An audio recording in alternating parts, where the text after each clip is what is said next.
Kwingineko, mahakama ya rufaa imefutilia mbali uamuzi wa mahakama kuu uliotangaza sheria ya hazina ya ustawi wa maeneo bunge NG-CADF ya mwaka 2015 kuwa kinyume cha katiba. Majaji wamesema mahakama kuu ilikosea katika uamuzi wake wa kufutilia mbali sheria hiyo. Mnamo mwaka wa 2024, majaji watatu wa mahakama kuu waliamua kwamba sheria hiyo iliingilia majukumu yaliyowekwa chini ya mfumo wa ugatuzi.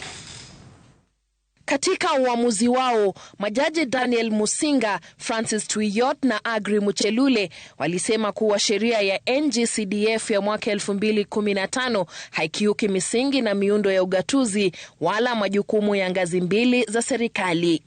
Mahakama ya rufaa pia ilibainisha kwamba kinyume na uamuzi wa mahakama kuu, sheria ya NG-CDF ya mwaka 2015 haikiuki misingi ya fedha za umma na kwamba hatua ya kufuta sheria nzima ya NG-CDF ilikiuka kanuni za utengano. Kuhusu mchakato wa kutungwa kwa sheria hiyo, mahakama ya rufaa iliamua kwamba kifungu cha 43 sehemu ya 9 cha sheria ambacho kilitangazwa kuwa kinyume na katiba kinaweza kutenganishwa na sheria bila kuvuruga madhumuni, muundo na dhamira ya sheria hiyo.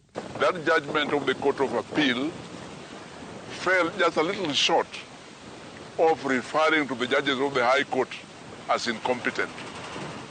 Because in the High Court, they didn't analyze the facts, they didn't analyze the evidence we adduced in court, but today we are vilified. Mnamo mwaka 2024, majaji Kanyi Kimondo, Roslyn Aburili na Mugure Thande waliamua kwamba NG-CDF iliunda ngazi ya 3 ya utawala na kutaka itangazwe kuwa kinyume na katiba. Walalamishi wa kesi hiyo tayari wamewasilisha taarifa ya rufaa katika mahakama ya upeo.